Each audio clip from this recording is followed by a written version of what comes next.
L'image du bonheur, la photo d'une famille française gâtée par la vie.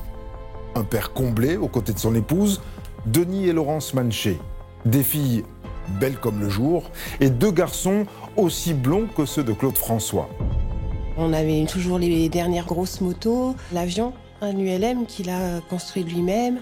On était dans ce monde-là. Mais qui savait que derrière la porte de la maison forestière se cachait l'enfer? L'enfer des punitions et des coups, la perversité d'un homme qui abusait de ses filles avec la complicité de sa femme. La chose que je me souviens, c'est juste qu'il me déshabille et que je suis dans son lit. Et je suis pas bien. Je sais pas ce que je vis, mais je suis pas bien. Qui pouvait imaginer que ce cadre performant était en réalité un tyran, dont l'emprise sur sa famille était si forte qu'il a fait de sa fille sa compagne et la mère d'un de ses enfants. Elle pensait que la situation qu'elle vivait avec son père était une situation normale et qu'elle était normalement amoureuse de cet homme-là. C'est peut-être ça, oui. Des incestes heureux. Un amour auquel même une cour d'assises a cru. À leur procès, Denis Manché et sa femme encouraient 20 ans pour viol sur mineur. Ils ont pris 5 et 3 ans et ils sont repartis libres. Libre de s'aimer, libre de tuer aussi. Cette histoire n'est pourtant pas celle d'un monstre. Les monstres n'existent pas. Des Denis Manché, il y en a encore beaucoup, partout. Et il faut tellement de force à un enfant pour les faire tomber.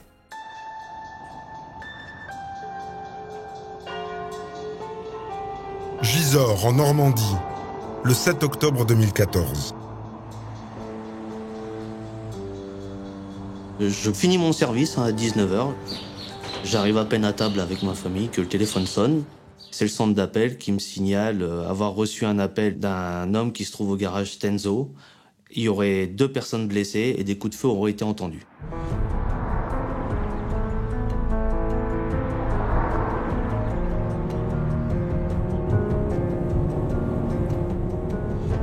Et là, il y a 2 hommes juste à l'entrée du terrain, au portail, et ils nous disent c'est un bain de sang. Il y a un gars qui a tiré sur tout le monde. Dans l'entrée du garage, une première victime de la fusillade. On a le garagiste, donc Monsieur Pierre Frédéric, qui a été blessé donc d'une balle au niveau du bras. Il est pris en charge par les services de secours. Il est inconscient. On a une deuxième victime qui, cette fois-ci, est de sexe féminin, qui, elle, se trouve au niveau de l'atelier. Une femme, morte au volant de la dépanneuse. On apprend tout de suite qu'elle est décédée des suites de ses blessures, parce qu'elle a reçu plusieurs projectiles, dont une balle au niveau de la tempe gauche. C'est Madame Virginie Manéché. Une employée du garage, qui vivait d'ailleurs dans un appartement au-dessus du garage depuis quelques semaines. Virginie Manché, la mécanicienne. Une femme de 33 ans, mère d'un garçon de 12 ans. Elle a eu aucune chance, vu les impacts de balles dans le pare-brise et derrière, il y a aussi la vitre conducteur qui a explosé. Les tirs ont été faits de très proche. C'était des tirs pour tuer, quoi. Et au fond de l'atelier, encore une victime.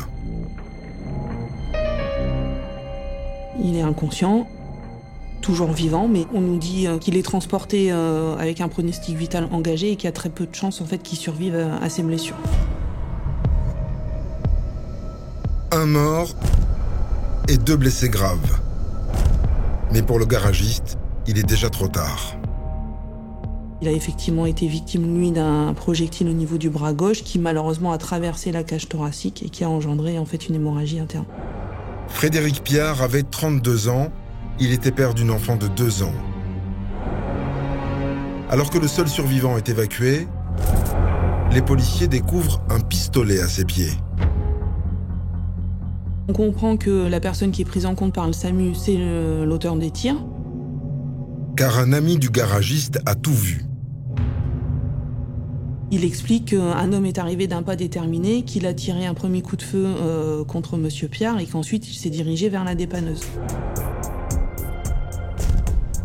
Ensuite, il a tiré à plusieurs reprises à l'encontre de Madame Manéché. avant de retourner l'arme contre lui. Un double meurtre suivi d'une tentative de suicide. Les gendarmes remontent l'immatriculation d'une voiture inconnue garée devant le garage. L'identification de ce véhicule, en fait, nous a amené à Monsieur Manéché-Denis. Donc là, en fait, on a fait le lien entre le véhicule, Monsieur Manéché-Denis, qui avait du coup un lien de parenté avec sa fille. Denis Manché, 54 ans, le père de Virginie, la mécanicienne. Denis Manché est donc conduit au CHU de Rouen en hélicoptère. Ses jours sont en danger. Forcément, puisqu'il a reçu une balle dans la tête, il a un orifice d'entrée ici au niveau de la tempe, à droite. Il n'y a pas d'orifice de sortie, donc le projectile est toujours à l'intérieur de la boîte crânienne et il a été tiré par ce petit pistolet qu'on retrouve au sol à côté de lui. C'est un Browning en calibre 6,35. Évidemment, les gendarmes ne peuvent pas l'interroger puisqu'il est dans le coma. Et des analyses de son sang vont simplement révéler pour l'instant qu'il n'a ni consommé d'alcool, ni pris de produits stupéfiants. Mais est-ce qu'il a laissé quelque chose pour expliquer son geste? Une lettre, un message, non, quelque chose? Rien. Absolument rien, Rachid. Et le témoin qui a assisté à la scène raconte que cet homme est arrivé et qu'il n'a pas prononcé une seule parole avant de tirer sur ses deux victimes. Donc la question que se posent maintenant les gendarmes, c'est pourquoi est-ce qu'il a tiré sur sa fille, sur l'employeur de sa fille? Et ce sont leurs collègues gendarmes d'une brigade voisine qui vont leur apporter le début de la réponse. C'est dans ce garage de la zone industrielle de Gisors que le drame s'est déroulé mardi en fin de journée. Le tireur et Virginie Manché n'étaient pas inconnus des gendarmes. Ce qu'on va apprendre des enquêteurs de la brigade locale, en fait, cette jeune femme, elle était venue déjà à leur contact pour signaler qu'elle s'estimait en danger. Elle avait des craintes sur un passage à l'acte de Monsieur Manochet. Le vendredi, donc 3 ou 4 jours avant les faits, le permanent de sécurité a reçu un appel d'une dame se présentant comme Virginie Manéché qui s'inquiétait parce qu'elle était suivie par son père. Dans l'après-midi, il y a des patrouilles qui passent dans la zone où se trouve le garage Tenzo. Moi, personnellement, je vais faire une patrouille dans ce secteur, mais tant que j'arrive, je trouve personne.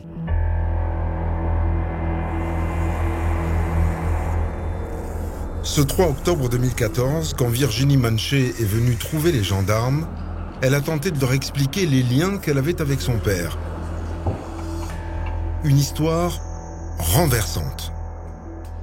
Elle explique la situation, son passif et son passé qui est assez lourd, en détaillant le fait qu'elle avait une relation incestueuse avec son père.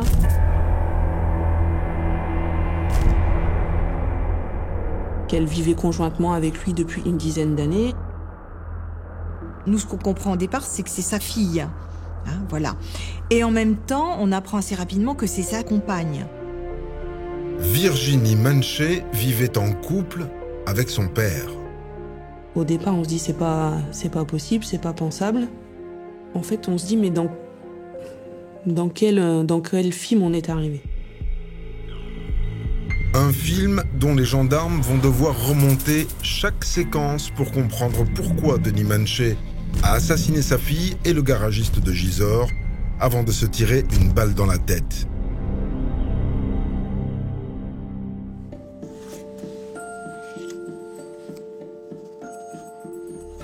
C'est Betty, la sœur de Virginie, qui va aider les gendarmes à démêler les fils de cette histoire. Là, c'est la photo de la famille lambda. Voilà, parfaite. Mes parents, ma sœur et mes frères. Le bonheur, on est propre sur nous, on est unis.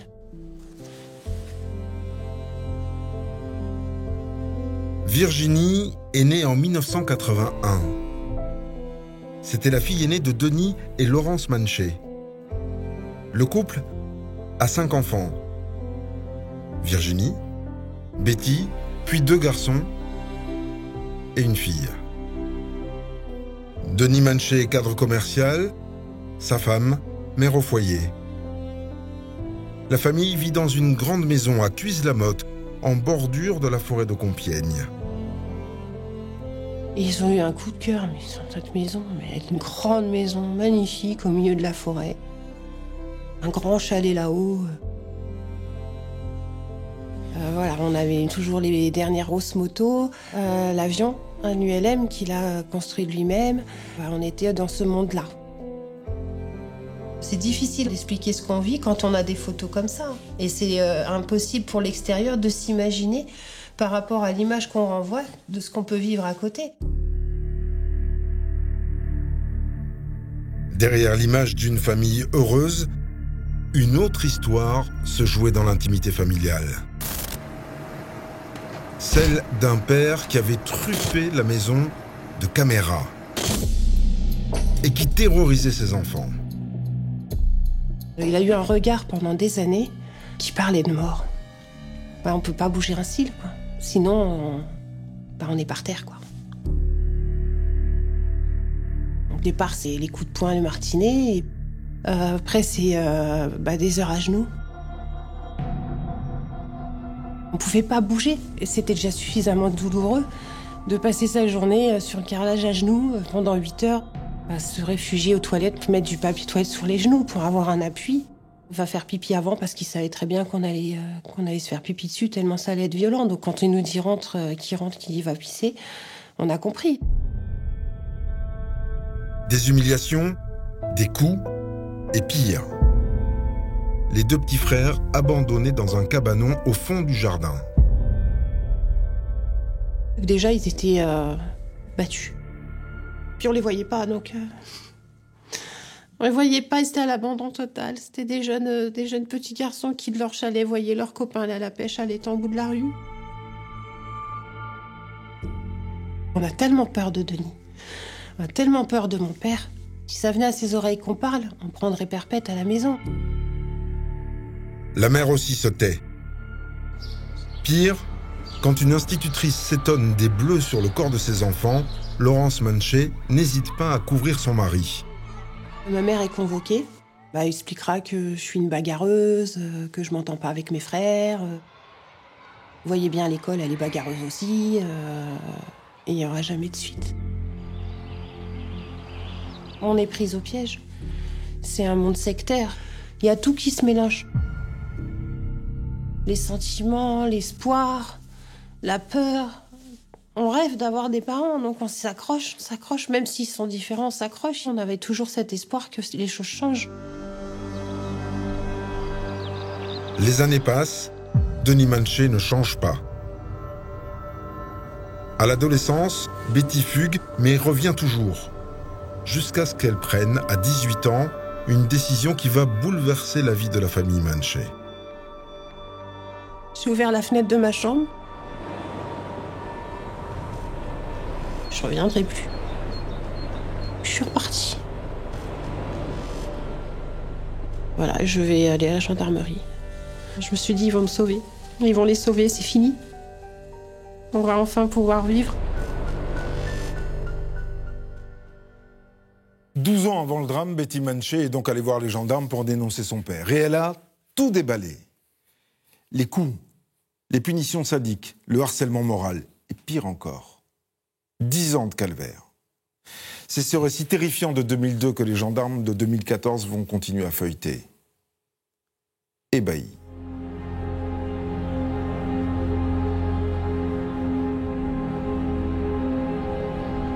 Je vais juste expliquer ce que je vis comme une enfant normale. Et expliquer ce qui se passe. Alors moi, je comprends pas que ça va être une histoire de fou ce que je vais évoquer en fait. Une histoire dont Betty révèle les pans les plus intimes. Alors, j'avais 8 ans.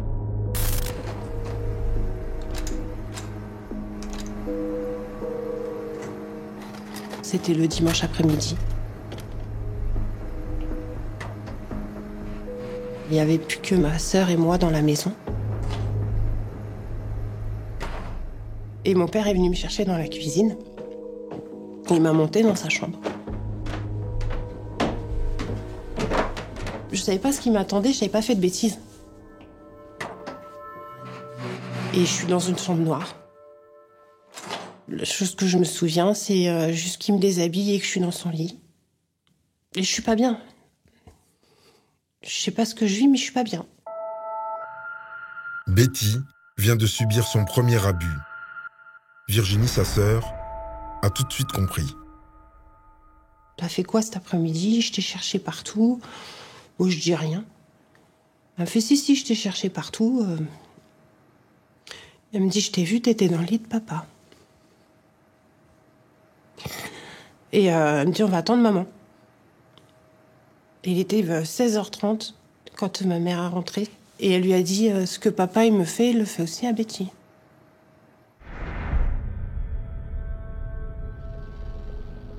Je fais juste que ce que j'ai vu moi, Virginie, elle l'a vécu aussi. Et donc c'est la seule chose que je comprends, c'est que je me sens moins mal. On s'attend à ce qu'elle crie, peut-être. Il se passera rien. Ma mère ne réagira à rien. C'est quelque chose qui restera dans le silence. Dans son audition, Betty a raconté son calvaire d'enfant abusé. C'était souvent le soir. Il arrivait dans ma chambre et me demandait de faire ce qu'il voulait, déclare-t-elle. Des actes de fellation, des pénétrations vaginales et anales. Je vais tomber enceinte de mon père 3 fois. Je vais subir 3 avortements que ma mère va organiser dans 3 hôpitaux différents. Et 3 fois, je suis une fille facile qui fait le mur et qui couche partout. Betty avait 13 ans lors du premier avortement organisé par sa mère. On vous explique que vous allez saigner, qu'il faut surveiller que le bébé s'en va, que ça va être noir. Moi, j'ai mal au ventre. Et la mère à côté de moi me prend pas dans ses bras. Ça m'aurait aidé quand même.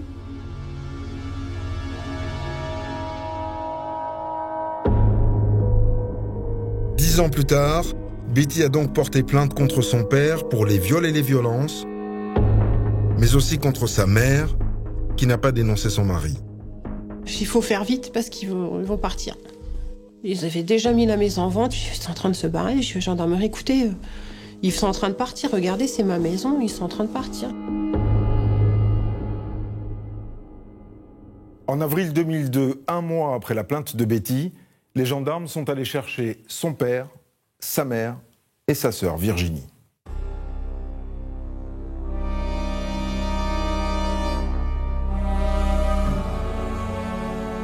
Denis et Laurence Manché ont été placés en garde à vue, tandis que Virginie a été entendue comme témoin.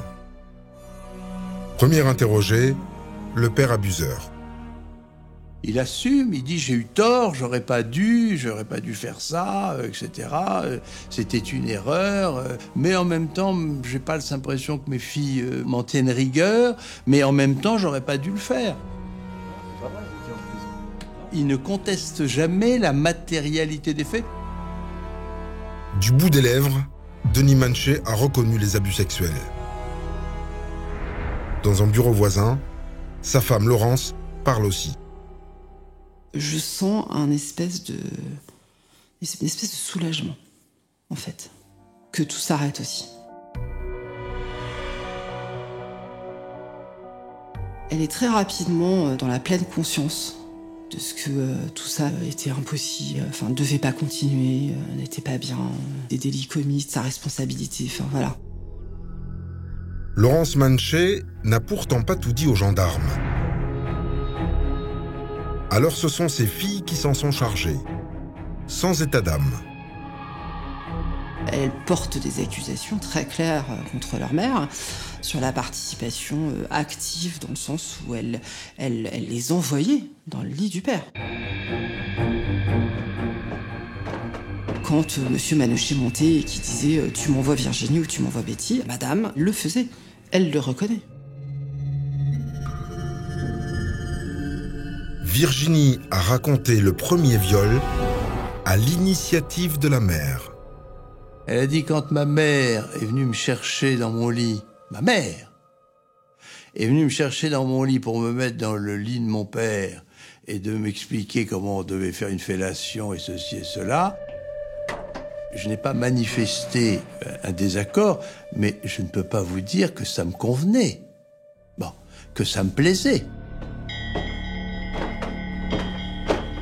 Je savais que lorsque nous étions en bas et que ma mère me demandait de monter voir mon père, cela voulait dire que je devais aller faire l'amour à mon père, raconte Virginie. Je montais toujours sans rien dire. Et progressivement, dit-elle, je suis tombée amoureuse de mon père.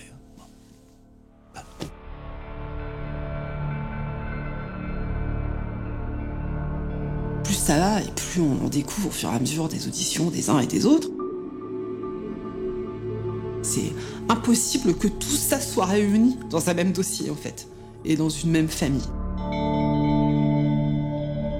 Face aux gendarmes, Virginie a brisé le tabou. Oui, elle vit en couple avec son père depuis des années. C'est une relation incestueuse puisque c'est père-fille. Une relation incestueuse au sens étymologique du terme. Mais c'est maintenant une vie d'un couple à deux. Majeur, consentant, père, fille, frère, sœur, il n'y a rien à dire. Un couple incestueux au vu et au su de toute la famille Manchet, avec l'accord de Laurence. Mais les gendarmes n'ont pas fini de tomber de leur chaise. Virginie leur réservait une autre surprise. Un enfant qu'elle a eu avec son père. Un fils né quelques mois plus tôt, alors qu'elle avait 21 ans. Elle va accoucher de son fils peut-être deux mois avant, dont Denis Manchet était père, évidemment. Ça pouvait déplaire, ça pouvait surprendre, ça pouvait... voilà, mais c'était ainsi. On peut imaginer à quel point cette famille dysfonctionne, mais où tout doit paraître normal, en fait. Et même la naissance d'un enfant pour la fille, alors que c'est l'enfant de son père, quoi. L'audition terminée, Denis Manchet a été présenté à un juge d'instruction, tandis que Virginie s'est vue retirer la garde de son fils. Une décision dont elle a rendu sa sœur responsable. Mais elle est dans un état. Elle pleure. Qu'est-ce que tu m'as fait? On m'a retiré mon bébé. Tu te rends pas compte? Tu as brisé ma vie. Il faut que tu dises que tout ce qu'on a vécu, c'est pas vrai. Il faut que je récupère mon enfant. Et qu'on lui retire son bébé, ça je l'avais pas prédit, quoi. Bah je délivre personne en fait. Je casse tout.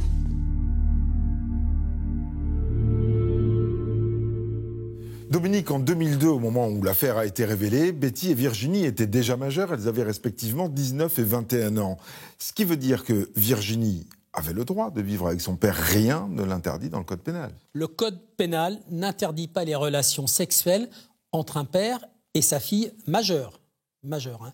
En revanche, le code civil interdit leur union. C'est l'article 161 qui dit que, en ligne directe, le mariage est prohibé entre tous les ascendants et descendants et les alliés dans la même lignée.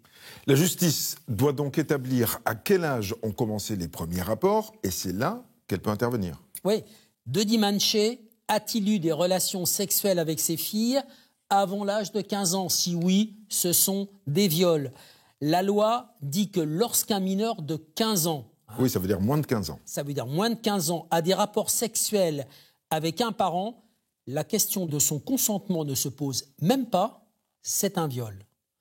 En revanche, au-dessus de 15 ans, la loi dit qu'on est en âge d'exprimer un consentement. Oui, enfin, disait, parce que la loi a changé en 2021. Oui, depuis cette date, il ne peut pas y avoir de consentement en cas d'inceste en dessous de 18 ans. Et l'inceste, c'est une relation sexuelle avec un parent, père ou mère, mais ça peut aussi être une relation sexuelle avec un conjoint ou un concubin de ses parents. Et alors, les premières relations entre Denis Manchet et ses filles, ça a commencé quand? Betty dit qu'elle a été abusée à partir de l'âge de 8 ans. Je vous rappelle qu'elle subit sa première IVG à 13 ans et demi. Virginie dit à sa sœur Betty qu'elle a été abusée, elle, à partir de l'âge de 6 ans. Mais elle donne une autre version aux gendarmes. Elle dit à partir de 14 ans.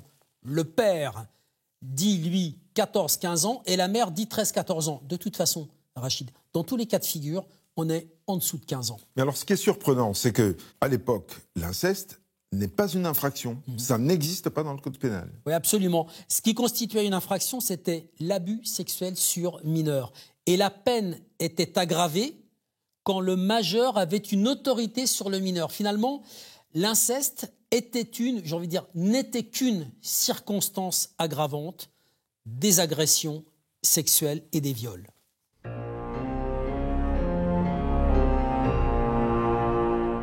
Denis Manché a donc été mis en examen pour viol sur mineur de 15 ans, violence sur ses enfants et incarcéré. Sa femme, mise en examen pour non-assistance à personne en danger, non-dénonciation de crime, a été laissée libre sous contrôle judiciaire. Mais un incroyable retournement de situation est venu rebattre toutes les cartes.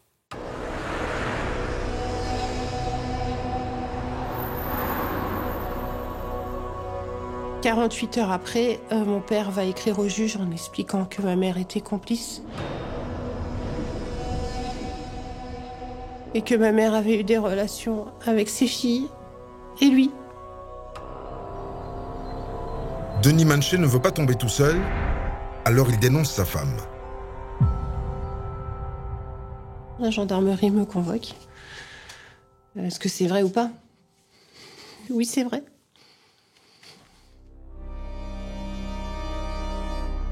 Ça a été terrible parce que, fin de compte, c'est une cassure. C'est un traumatisme et voilà. Mais je pouvais pas en blanchir plus l'un que l'autre. Il y a eu une relation où la madame était dans le lit. Et pour le coup, elle n'a pas seulement vu sa fille monter. Elle a été là et elle l'a assistée et elle a fait ce que lui a demandé son mari. Alors elle dit oui, mais j'étais plus ou moins forcée. Madame Betty va dire, elle poussait des glapissements pendant les relations sexuelles qu'on avait à 3 ou à 4 et elle jouissait comme une folle. Qu'est-ce qu'elle nous raconte? Elle nous raconte n'importe quoi. Je pense qu'elle est piégée. Enfin, moi, c'est vraiment comme ça que je l'ai ressenti.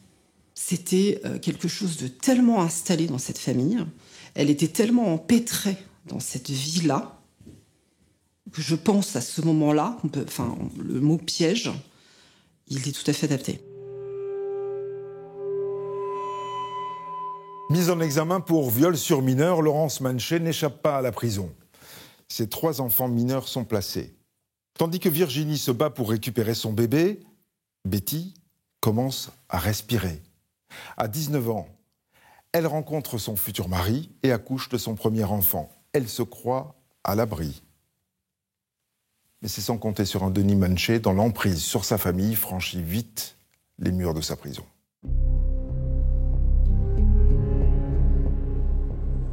Il avait réussi en prison à donner l'ordre à Virginie de ne pas m'adresser la parole. J'avais pas le droit d'avoir son adresse, j'avais pas le droit de voir le petit. Malheureusement, il va falloir que je choisisse entre la vie que je veux pour tout le monde et la vie que ma sœur veut en tant que maman. Si je veux pas la perdre. Donc je vais aller dans le vœu de ma sœur de récupérer son enfant et de parjurer. C'est tout ce que j'ai, tout ce qui me reste. Donc j'ai que ma sœur, je ferai tout pour elle. Si Betty veut revoir Virginie et son bébé, il faut qu'elle revienne sur son témoignage.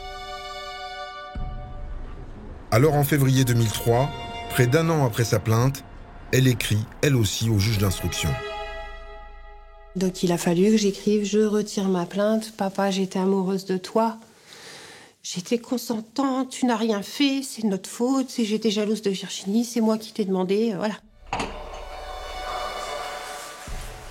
Monsieur Banechier, du fond de sa cellule compiègnoise, arrive à de nouveau manipuler, notamment Betty, qui porte quand même le poids d'une culpabilité très importante. Et il va réussir en quelques semaines à faire en sorte que ça redysfonctionne. C'est ça, en fait. C'est le retour à la vie comme avant. On ne pourrait pas s'échapper de Denis Manché. N'importe où il sera dans notre tête. Donc, c'est un chef, c'est un gourou, il est dans une secte, et c'est pas parce qu'il est derrière une prison qu'on s'en sort. Betty est toujours sous l'emprise de son père. Et son revirement affaiblit le dossier. 10 mois plus tard, le 30 décembre 2003, contre toute attente, Denis Manché est libéré.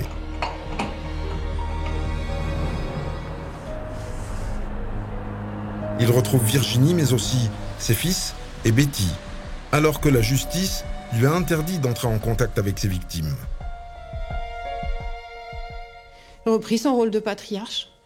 Virginie va reprendre un appartement, il va vivre avec elle. Il n'y aura jamais de vérification. Pas de suivi psychologique imposé par la justice, pas de vérification sur l'interdiction de nous approcher, des fausses attestations de suivi psychologique non vérifiées. Ils n'avaient qu'à pointer à la gendarmerie, terminé. Et la première réaction qu'a eu notamment Denis Manouchier une fois qu'il a été dehors, ça a été d'envoyer un signal à chacun de ses enfants en leur disant « Vous voyez, moi je suis plus fort que la justice, je suis plus fort que tout. Et quoi qu'il en soit, de toute façon, vous ne m'échapperez jamais parce que je suis le plus fort et que personne ne m'attrapera jamais. » Denis Manché revient vivre dans l'Oise avec sa fille et monte un garage avec elle. Dans le même temps, Virginie récupère la garde de son fils. Un fils dont elle est à la fois la mère et la sœur, et Denis Manché, le père et le grand-père. Il appellera toujours papa, mais il ne saura rien. Il ne saura pas la génétique. Moi, j'avais une condition, il fallait que j'appelle mon père Denis devant lui et que mes enfants l'appellent tonton. Au milieu de ce chaos, Virginie tente de faire comme si tout était normal. Son Titi, par contre, on voyait qu'il y avait cette magie qu'on n'a pas eue nous, mais il y avait cette magie, et cette façon d'en parler, les sourires qu'on n'a jamais vus de sa sœur. Il y avait cette harmonie parentale pour le petit. Une famille harmonieuse donc, sauf pour Betty. Début janvier 2004, sa mère Laurence Manché est à son tour libérée. 3 jours après son mari. Le jour où elle sort, elle m'appelle. Betty, je vais sortir. Moi, je vais au Gamme Vert du coin, chercher une fleur. Et je l'attends. Je la reverrai jamais.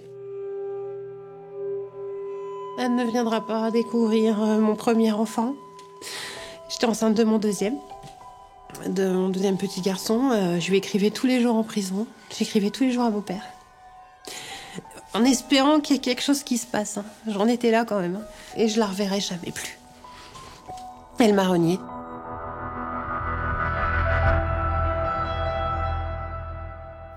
Le procès de Denis et Laurence a été audiencé en 2011. On est 9 ans après la plainte de Betty. Mais pourquoi un tel délai ? D'abord, Rachid, parce que l'instruction a duré 4 ans. Ce n'est pas un délai déraisonnable, mais c'est 4 années. Le juge a rendu son ordonnance de mise en accusation qui renvoie le couple Manché devant la cour d'assises en 2007. L'affaire aurait pu être jugée l'année suivante ou celle d'après, mais la justice préfère juger les prévenus qui sont en détention en priorité. C'est bien normal. Or, le couple Manché a été laissé en liberté. Voilà pourquoi il n'y a pas vraiment d'urgence à les juger. Et voilà pourquoi l'affaire sera audiencée en 2011 seulement. Alors, l'autre particularité de ce dossier, c'est qu'au moment du procès, Virginie vivait toujours avec son père. Oui, judiciairement, la victime vit avec son violeur. Et puis, ça n'est plus la petite fille qui vient témoigner devant les assises. C'est une femme. C'est une femme qui fait le choix de défendre celui qui est à la fois l'accusé, son père et son conjoint. Les accusés comparaissent libres. Ils sont renvoyés finalement pour viol et complicité de viol. Ils encourent quelle peine ? Alors, viol sur mineur de 15 ans par ascendant, c'est 20 ans encourus. Et le procès s'ouvre le 11 mai 2011 devant le tribunal de Beauvais à huis clos.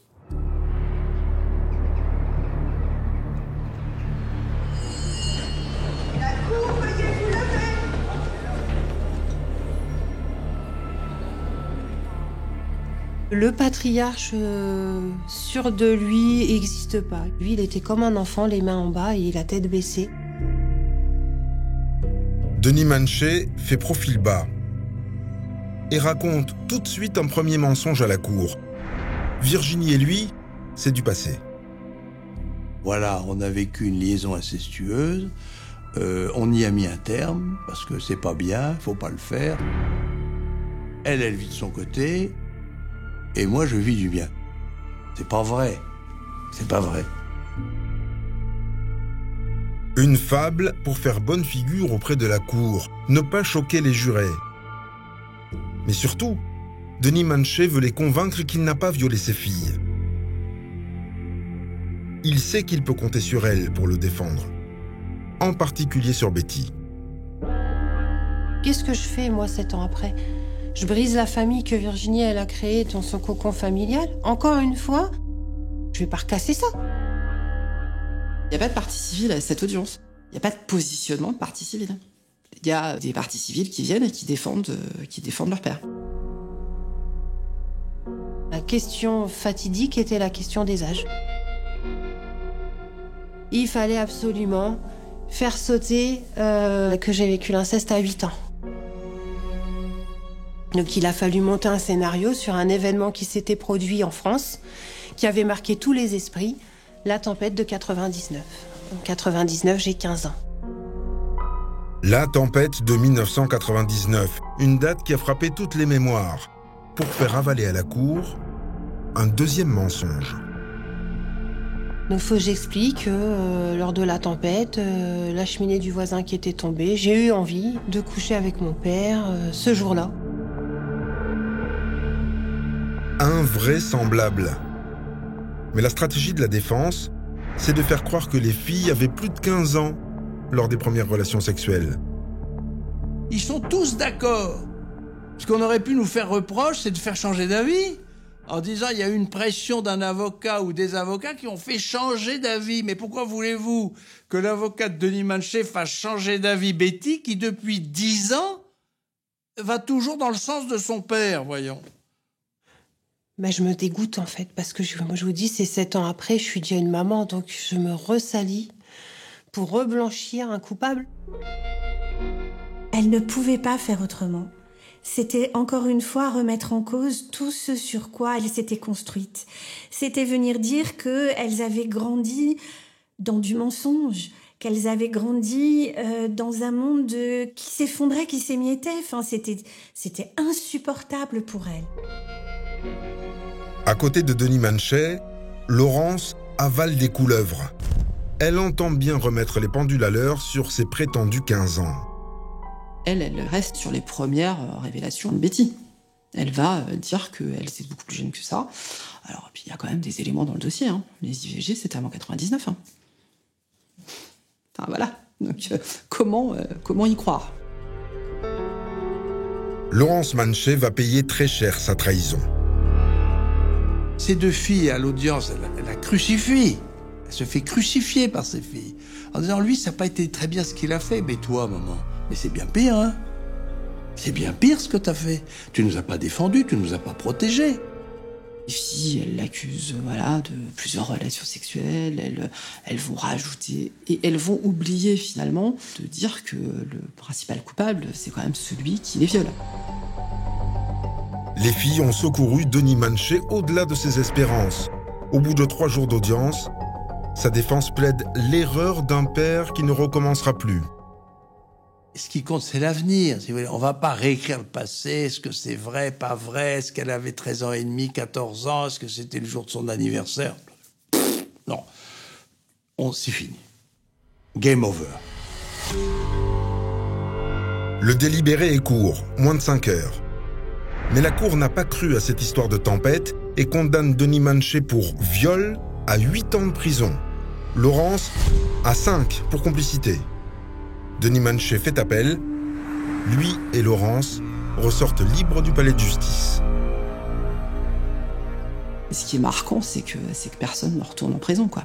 Parce que dans un dossier comme celui-là, ma cliente, elle s'attendait à repartir en prison. Et elle aurait trouvé normal de repartir en prison. C'est fini, je veux dire, nous, on sera obligés de vivre avec Denis Manchet toute notre vie sur notre tête. Parce que là, le tribunal a écouté les jeunes filles. Le procès en appel a lieu à Amiens. Betty soutient toujours son père aux côtés de Virginie. Et les deux sœurs sont prêtes à tout pour faire acquitter leur père. Pour cela, il leur faut un avocat de poids. Ce sera un vieil ami d'Hubert de la Rue, Éric Dupond-Moretti. J'y vais avec ma sœur à Lille. Ça s'est passé rapidement. Voilà où est-ce qu'on en est. Qu'est-ce qu'il dit Bébert? Je vais l'appeler. Donc notre avocat nous demande ce que dit l'avocat de mon père. Bébert, Hubert de la Rue. On n'est pas adversaire. On n'est pas adversaire pour la raison simple, c'est qu'il est mandaté par les deux filles, Betty et Virginie, pour venir faire acquitter Denis Manché, voyons. Éric Dupond-Moretti en partie civile. Dans le même temps, Hubert de la Rue est rejoint par un autre poids lourd de la défense, Franck Berton. Des ténors, le gratin du barreau français. 7 ans plus tôt, le trio a obtenu plusieurs acquittements lors du retentissant procès d'Outreau.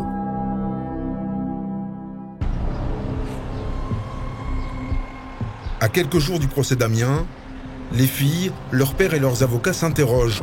Faut-il, comme à Beauvais, garder la liaison incestueuse secrète?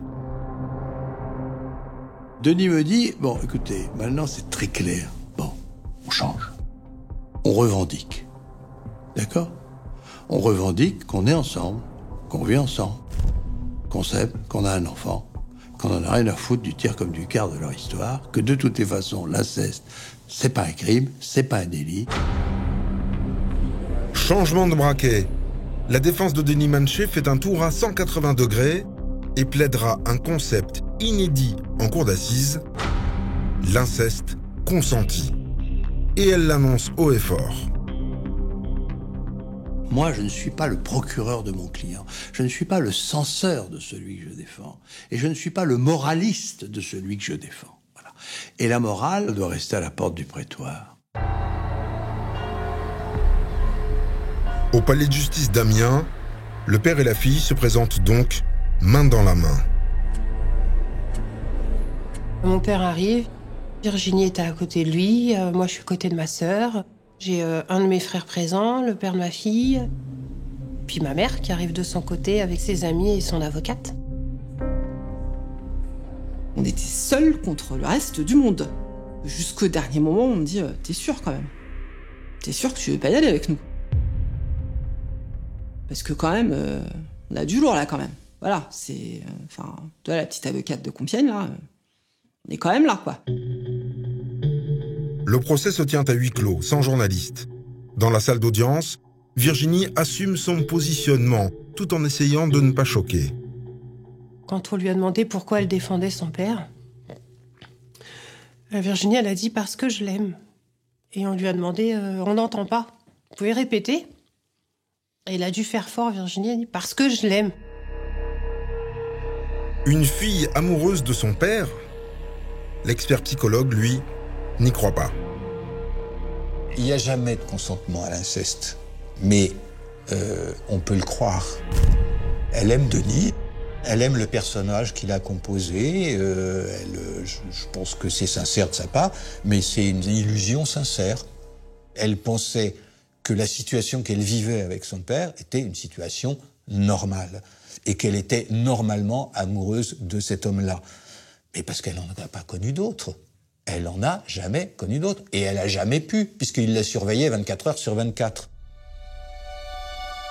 Une déposition à charge pour Denis Manché, que son avocat va tenter de retourner au profit de son client en soumettant l'expert à un feu de questions. Alors, finalement, on est dans une relation incestueuse. Bon, d'accord, oui, tout à fait. Oui, mais enfin, en même temps, vous voyez qu'il y a une relation vraiment très forte entre Virginie et Denis Manché. Enfin, voilà. Je sais pas, qu'est-ce qu'on peut en dire, monsieur l'expert? Les questions vont dans le sens de tenter de dire, mais est-ce que finalement, c'est pas acceptable? Est-ce que finalement, c'est pas normal? En clair, est-ce qu'il n'y aurait pas des incestes heureux? Effectivement, dans mon expertise, Denis explique que ses filles étaient heureuses. Et Virginie, dans ses dépositions, se déclare amoureuse de son père. c'est une forme de bonheur, très bien. J'ai fini par dire, écoutez, puisqu'il se déclare heureux, qu'est-ce que vous voulez ? C'est subjectif le bonheur. Mais ça a permis à l'avocat simplement de conclure ces questions en disant donc vous êtes d'accord, il y a des incestes heureux. C'est peut-être ça, oui. Des incestes heureux. Ah bon, merci, monsieur l'expert. Vous avez des questions ? Pas de questions. L'expert est tombé dans le piège tendu par la défense. Il signe le droit à l'inceste. Qu'est-ce qu'on peut reprocher à Denis Manché ? Parce qu'il a été limite victime de l'amour de ses filles. On n'est plus rien.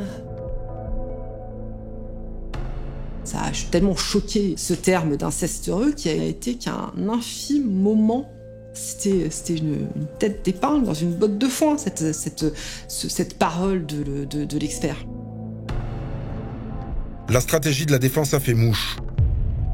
Denis Manché voit sa peine allégée à 5 ans de prison, Laurence à 3, au détriment des victimes. Est-ce qu'on a évoqué au procès qui est Denis Manché ? Non. C'était le procès des filles consentantes, c'était pas le procès de l'inceste. Et parce qu'on l'a voulu comme ça. Moi, j'aurais tout fait pour ma sœur. Alors, c'est pas bien. Faut comprendre que c'est de l'emprise et de la terreur de 20 ans. On n'a pas eu le choix. Écœurée, Betty Manché coupe les ponts avec Denis et Virginie. Tandis que son père et sa sœur reprennent leur vie, comme avant. Mais le verdict d'Amiens a donné des ailes à Denis Manché. Il accepte même de rencontrer une journaliste avec Virginie. Le message transmis après ce procès, voilà, pour lui, c'est une victoire totale. Parce qu'en fait, il vit avec sa fille et on lui a dit, d'accord, il n'y a pas de problème. Et je pense qu'il avait envie de voir un journaliste pour que ce journaliste dise, voilà, peut-être que l'inceste consenti existe. Donc c'était pour ça qu'il me voyait. Denis Manché et Virginie lui ont donné rendez-vous dans un restaurant de Compiègne. Vraiment, je pense que c'est l'entretien de toute ma carrière qui était le plus dérangeant. En gros, ils disent que c'est la faute de la mère, que c'est la mère qui l'a quasiment forcé à coucher avec ses filles. En tout cas, c'est vraiment ça qu'ils me disent. Évidemment, il faut quand même trouver un responsable, un coupable dans cette affaire. Donc, pour eux, c'est la mère. Et donc, dans cette espèce de chamboulement des responsabilités, lui, qui est l'agresseur, lui qui a violé ses filles depuis l'enfance, en fait, lui devient, en fait, victime de ses sentiments, victime de ces femmes qui l'entourent, victime, voilà. Mais la journaliste ne se laisse pas influencer. Je pense qu'ils imaginaient que j'allais juste leur donner la parole, faire une espèce d'interview et qui pourrait justifier. Et donc le fait que dans l'article je déconstruise ça et que voilà, je raconte, ils ont eu l'impression que je les avais trahis. Voilà donc le dossier que les gendarmes de Gisors ont découvert en octobre 2014, au moment du double meurtre du garage Tenzo. C'est maintenant à eux de trouver comment Manché est passé de cet inceste heureux à ce crime de sang. Juillet 2014, 4 mois avant les meurtres. Virginie, c'est une femme qui travaillait super bien. C'était la meilleure mécanicienne qu'il avait dans son garage. Frédéric Piard avait embauché Virginie Manché quelques mois plus tôt dans son garage de Gisors. À 33 ans, c'était la première fois de sa vie qu'elle bossait seule, sans Denis sur le dos. Pour elle, c'était une certaine forme d'indépendance et d'indépendance financière. Et l'opportunité pour elle d'aller travailler au garage Tenzo, c'était de retrouver une certaine forme de vie sociale qu'elle n'avait pas auparavant. Des collègues, de nouvelles relations qui ne savaient rien de la vie privée de Virginie. Juste qu'elle avait un compagnon un peu possessif. Elle ne peut qu'aller travailler, s'occuper de son fils pour l'emmener à l'école, aller faire les courses. En dehors de ça, elle n'a pas l'opportunité de sortir avec des amis. Embrigadée à la maison, mais libre au travail, Virginie finit par ouvrir les yeux. D'autant plus qu'à cette époque, son fils de 12 ans découvre le secret de sa naissance. Son père est aussi son grand-père. C'est la plus jeune des sœurs, en fait, qui explique à son neveu qu'ils ont tous les deux le même père. Elle s'est retrouvée entre le marteau et l'enclume. Et son fils qui lui disait, enfin, qu'est-ce que c'est que cette histoire, que tu restes avec cet homme, enfin, qui est ton père, enfin, tout ça n'a pas de sens. Elle a dû choisir. Et il lui a peut-être demandé de choisir. Rester ou quitter Denis. À l'été 2014, à 33 ans, Virginie se défait de l'emprise de son père. Dans le plus grand secret, elle contacte une association d'aide aux femmes. Virginie est apparue comme, mais vraiment une petite chose fragile. C'était un petit bout de femme qui était complètement paumée, en fait. Voilà, elle, tout ce qu'elle voulait, c'était partir. Ne plus se retrouver dans ce cheminement, dans ce mécanisme, qui finalement lui a aussi fait beaucoup de mal. Donc cette envie de ne pas revivre ce qu'elle avait vécu des années auparavant. Virginie fait un choix irrévocable. Quand il a fallu organiser son départ, tout a été prémédité mais masqué, de telle manière à ce qu'il ne puisse pas se douter de quoi que ce soit, à ce qu'il ne puisse se rendre compte de rien. Moi, je tentais de la contacter toujours en numéro privé. Si j'arrivais pas à la joindre, j'insistais pas, je laissais pas de message. Et c'est elle qui me rappelait ou on s'envoyait un texto. Les valises de Virginie et de son fils sont prêtes. Le 8 septembre 2014, le téléphone sonne. On a un appel nous indiquant qu'il y a une chambre d'hôtel dans un hôtel un petit peu plus loin. Et bon, là, c'est 5 minutes de soulagement, en disant c'est bon, on va souffler. Et je me souviens, elle m'a regardée, elle me dit mais je sais pas comment on fait, comment on va à l'hôtel, qu'est-ce que je dis, qu'est-ce que je fais. Bon, c'est pas grave, on va y aller ensemble. C'est la première chose qu'elle a faite. Elle a détruit sa carte SIM pour pouvoir être tranquille et ne pas être repérée par rapport à ça. Elle souhaitait pas non plus que la directrice de l'école soit informée de sa nouvelle adresse. Donc elle était quand même assez sur ses gardes, assez méfiante. Sur le conseil de l'association, Virginie se met en arrêt maladie et quitte momentanément le garage. Car Denis est à ses trousses. Il essaye d'avoir des renseignements partout. Il surveille. C'est le processus criminel qui se met en place. Il a perdu son objet, il le cherche. Voilà. Quand je le revois, il est démonté. Virginie est partie. Je lui dis, mais tu sais, il faut bien qu'elle fasse sa vie. Du coup, il repart. C'est des SMS le soir. C'est toi que j'aurais dû choisir. Il me téléphone tout le temps. Il est devant la maison. Il était trop revenu d'un seul coup dans tout. Il a mon numéro de portable, mon adresse de domicile, il a tout. Donc du coup, je me dis, qu'est-ce qui m'attend? S'il la retrouve pas, c'est moi qui va prendre. La fuite de Virginie est un long périple. Au bout d'une semaine, elle doit déjà quitter l'hôtel. A dit à mon fils, tiens, je vais me retrouver dehors.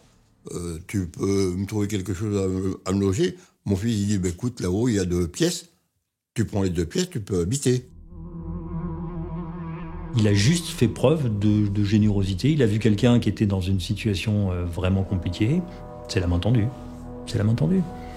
Tout simplement. Virginie revient donc au garage et finit par reprendre son travail de mécanicienne, à l'affût du moindre visiteur.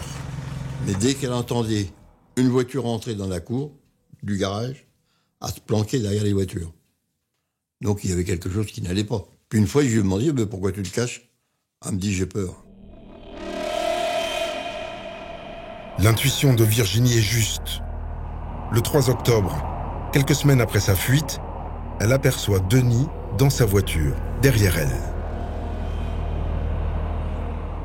C'était panique à bord, et voilà. Il m'a retrouvée, je suis sûre, il est là, il m'a retrouvée, ça va pas, qu'est-ce que je fais ? Et c'est de là qu'elle se réfugie à la gendarmerie de Gisors. Et elle explique qu'elle est suivie, qu'elle est épiée et qu'elle a peur pour sa vie. Mais Denis Manchet s'en tire à bon compte.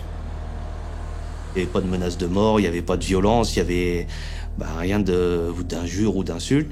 Et en plus, après avoir vérifié, il n'y avait pas de contrôle du judiciaire qui interdisait à son père d'entrer en contact avec elle. Malheureusement, on ne pouvait pas aller beaucoup plus loin. À ce moment-là, je lui ai dit, vous bougez pas, vous restez cloîtrés tout le week-end, vous ne sortez pas, vous restez là et on laisse passer le week-end. Pendant 3 secondes, ça a été, allez, je la prends avec moi, je la ramène à la maison, au moins elle sera en sécurité. Virginie s'est barricadée chez elle tout le week-end. 4 jours plus tard, le 7 octobre 2014. Virginie termine sa journée de travail au garage Tenzo, pendant que son fils l'attend dans leur appartement, à l'étage. Frédéric Piard s'apprête à rentrer chez lui. Ni l'un, ni l'autre ne voit Denis Manchet, planqué dans sa voiture, de l'autre côté de la rue. Il surveille, il est muni d'éléments pour se déguiser, pour se travestir. Et qu'à un moment donné, il sort de la voiture. Il a un 635 approvisionné. À ce moment-là, Frédéric était à proximité. Il a dû le considérer comme un obstacle. Et c'est vrai que c'est terrible parce que ça s'est joué à 3 fois rien. Il n'hésite absolument pas à tuer M. Piard. Et il n'hésite absolument pas à tuer Virginie. Et il la tue d'une balle dans la tête direct. C'est un crime de possession. C'est un crime de propriétaire. Denis Manchet, c'est sa compagne, c'est sa fille. Il en est le propriétaire. Elle ne peut pas vivre sans lui. Elle ne peut pas vivre. Elle n'a pas le droit de vivre sans lui. Elle n'a d'ailleurs jamais eu le droit de vivre sans lui. Voilà. Depuis qu'elle est toute petite. Denis Manchet se tire ensuite une balle dans la tête. Betty n'apprend le drame que le lendemain. J'ai pas de nouvelles et ça m'inquiète aussi de pas avoir de nouvelles. Je me dis de quoi il est capable, donc... Et les jours passent jusqu'à ce que j'ai un appel... J'ai un appel d'un cousin sur Messenger. Il a retrouvé Virginie. Je sais pas, je suis allée où? Elle est où, Nini? Il me dit, t'es pas au courant? Je dis, oui, ton père, il l'a retrouvée, Virginie, il l'a tuée.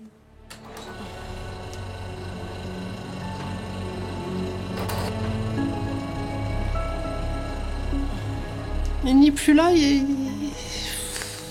on est qui? On est rien?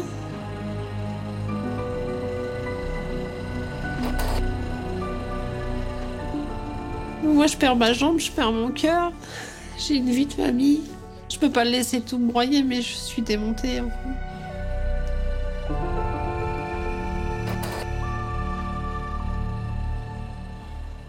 C'est mon gendre qui m'a appelé pour me dire que mon fils était décédé.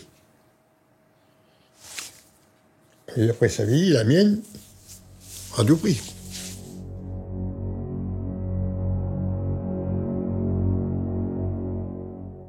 Tandis que Denis Manchet est entre la vie et la mort à l'hôpital, dehors, c'est l'heure des comptes. Qui des services sociaux, de la justice, de la gendarmerie a failli? N'y avait-il pas moyen de protéger cette femme?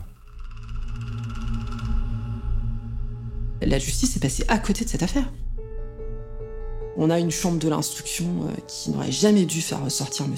Manchet. Parce que les circonstances, à l'époque de l'instruction, de l'état de l'instruction, et surtout, de la possibilité pour cet homme, et on le savait, de venir faire pression sur ceux qui étaient indiqués sur le papier comme étant les victimes dans ce dossier, il n'aurait jamais dû ressortir. Un père abuseur libre et une justice qui n'a pas osé aller contre le soi-disant bonheur du couple incestueux. L'inceste heureux existe. Voilà, Denis Manochet et Virginie Manochet en sont l'illustration parfaite. Parce que c'est ça les articles de presse, c'est ça qui est vendu par le conseil de Denis Manochet. Et ben voilà comment ça se termine quelques années plus tard. Si je devais refaire la même chose, je referais la même chose. Mais évidemment, je changerais pas d'un centimètre, tout simplement parce que la première chose que je dois à celui que je défends, c'est d'être fidèle à celui que je défends. Moi, j'ai pas imaginé, j'ai pas pensé que les choses pouvaient se terminer de cette façon tragique, comment elles s'est terminée, mais je ne regrette absolument rien de ce que j'ai pu faire dans cette affaire. Pour Betty, à la douleur du deuil, vient s'ajouter la culpabilité de la survivante. Je m'en veux. Tout était là en 2002, bordel. Pourquoi on a vécu tout ça? Parce que finalement, je suis la seule coupable de tout ça. J'ai pas appuyé sur la détente, mais pour moi, la justice, elle m'a un petit peu rendue coupable de ça. C'est super difficile. Et j'ai peur de mourir, moi, en fait. J'ai peur que ma souffrance l'emporte. Le principal responsable, tout de même, de ce qui s'est passé, c'est Denis Manochet. Celui qui a construit cette famille, celui qui a participé à sa destruction, et à sa destruction ultime en tuant Virginie. C'est lui qui est responsable de tout ce qui s'est passé, avant tout.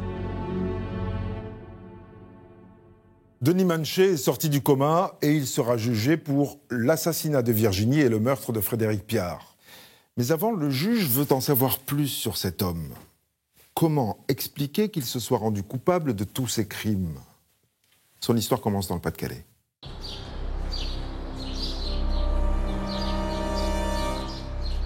Il a une histoire familiale, déjà, une enfance extrêmement difficile, extrêmement perturbée. Sa mère avait 6 enfants, le père voulait en faire un 7e. Alors là, elle lui a dit, écoute, ça va, bon, c'est bien, on en reste là. Donc elle les a presque abandonnés. Elle est partie du jour au lendemain. Il lui a toujours voulu à sa mère d'avoir divorcé déjà de son père et de l'avoir abandonné. Après, il a atterri à 16-17 ans dans un foyer. Donc ça a été très difficile, ça a été très dur. Une enfance ballottée entre le foyer et des parents défaillants. Jusqu'au jour où Denis Manochet rencontre, à 17 ans, une autre accidentée de la vie, Laurence, sa future femme. Elle avait été confrontée, elle, dans son enfance et dans sa vie de famille, à un père un peu violent, un père avec un petit peu d'alcool, voilà. C'est aussi comme ça qu'elle s'est construite, et certainement mal construite. Je pense qu'ils étaient tous les deux dans une très grande fragilité, dans une très grande vulnérabilité, et qu'ils n'étaient pas du tout, ni l'un ni l'autre, faits pour assumer une famille, une vie familiale, etc. Ils ont tout confondu, ils se sont mélangés les pinceaux à tous égards. Et puis les choses se sont embringuées les unes après les autres, etc.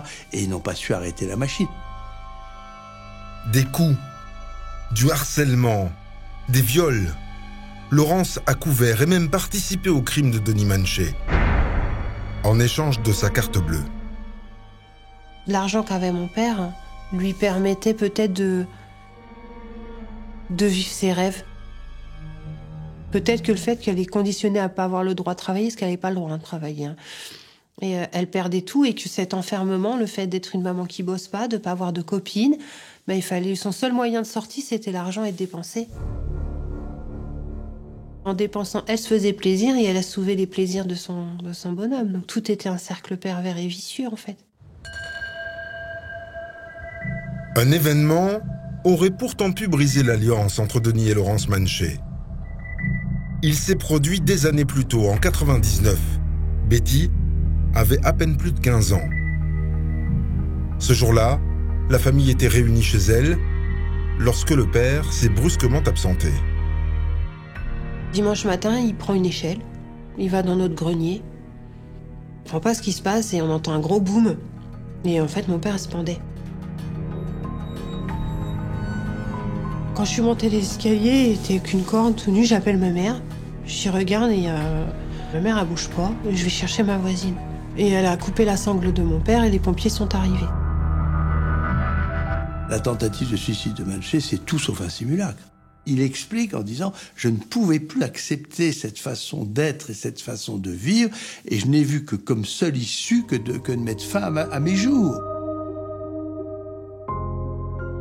Cet épisode dépressif n'a pourtant pas empêché Denis Manché de continuer à violer ses filles pendant des années. Jusqu'à ce que Virginie accepte de s'installer en couple avec lui et qu'il lui fasse un enfant. Avec la bénédiction d'une famille qui a perdu tout repère. Virginie va tomber enceinte. Ma mère va aller aux échographies. Ma mère va acheter la layette. Ma mère va poser la layette sur le ventre de Nini. Elle le considère comme un enfant de la famille. C'est clairement comme ça que je pense qu'il apparaît à ce moment-là, même pour les enfants Manouchi au complet, quoi. C'est un petit frère. Le dessein inconscient de Denis est bien de réorganiser la famille autour du couple qu'il forme avec Virginie, c'est-à-dire de faire avaliser par tout le monde que c'est un couple, que cet enfant, c'est la 10e merveille du monde, et que toute la famille doit se réorganiser autour de cet enfant, qui est un enfant de l'inceste. Un enfant qui appelle son grand-père papa, mais avant tout, un fils adoré par sa mère. Il y a le choix qu'elle fait qu'on comprendra pas et puis que ça la regarde. Mais elle a su très bien en faire quelque chose de beau de cette vie-là. Ça a été sa force, son enfant, ça a été sa seule sortie de secours, mais ça a été toute sa force et la beauté de sa vie. Pendant toutes ces années, Virginie n'a vécu que pour son fils. Et c'est pour lui qu'elle s'est enfuie lorsque le secret de sa naissance a été révélé, provoquant la colère d'un homme qui n'a pas supporté d'être quitté. C'est pas un meurtre conjugal. Il tue sa fille parce qu'elle est redevenue sa fille. En le quittant, elle redevient sa fille. Il tue son enfant. Et il tue son enfant parce qu'elle est son enfant. Alors que pendant des années, ils ont vécu dans l'illusion qu'elle n'était plus sa fille. Et si elle redevient son enfant, il redevient le grand-père. Et il n'en veut pas. C'est un accusé muet que la cour d'assises d'Évreux découvre le 3 décembre 2018. Denis Manché encourt la réclusion criminelle à perpétuité. Il a changé d'avocat.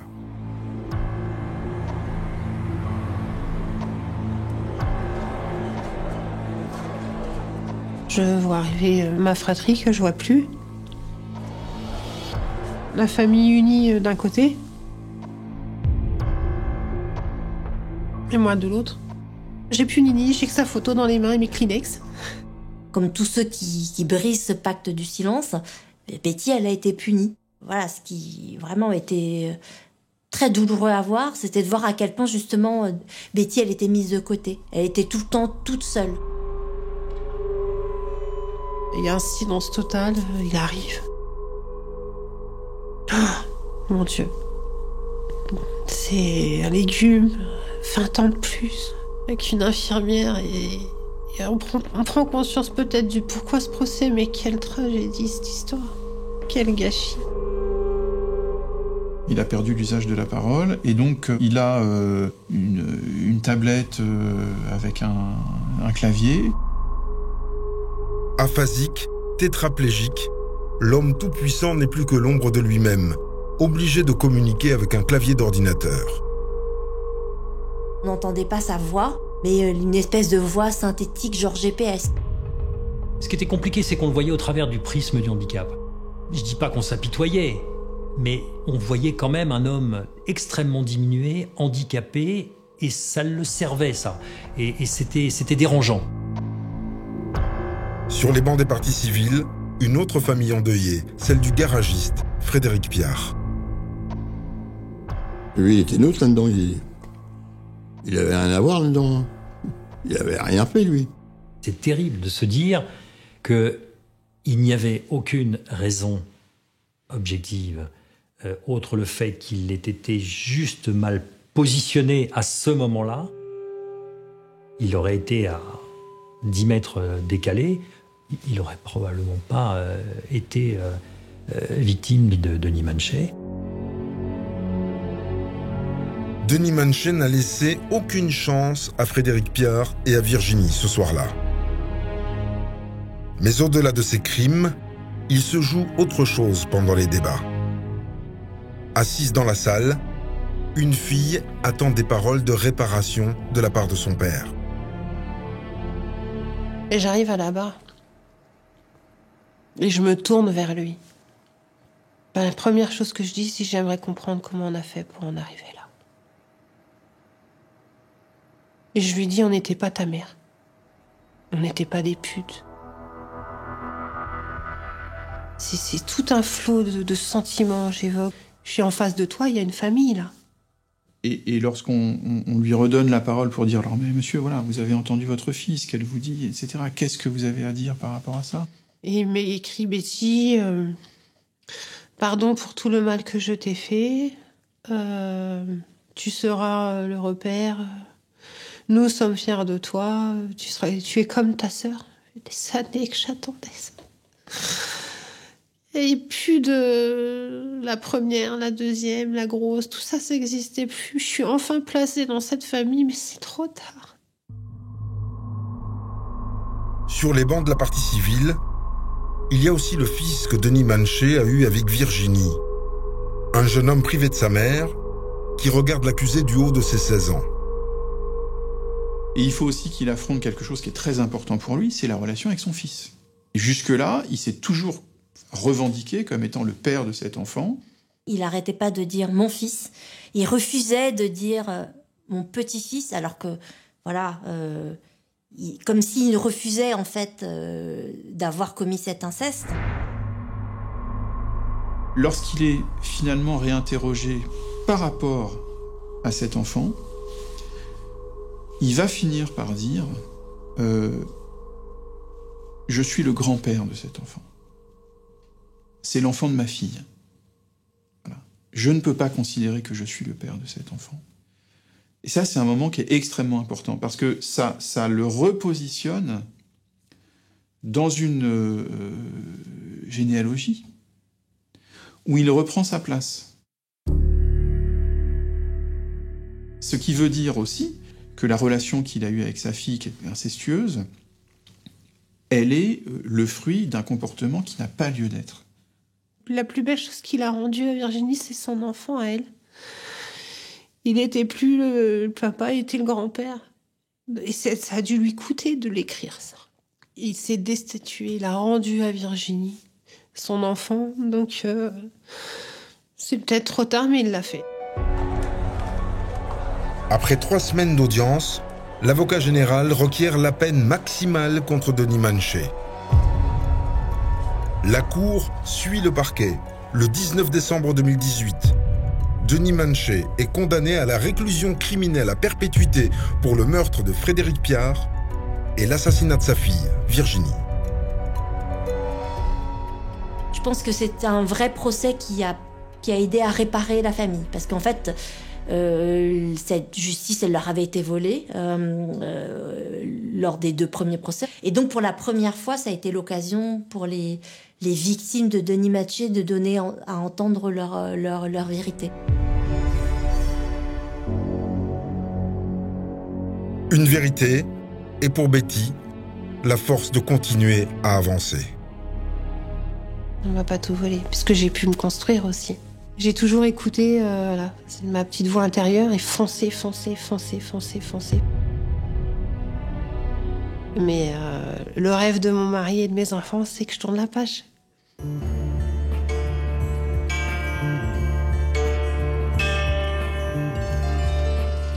La condamnation à perpétuité de Denis Manchet restera l'une des plus courtes de l'histoire judiciaire française.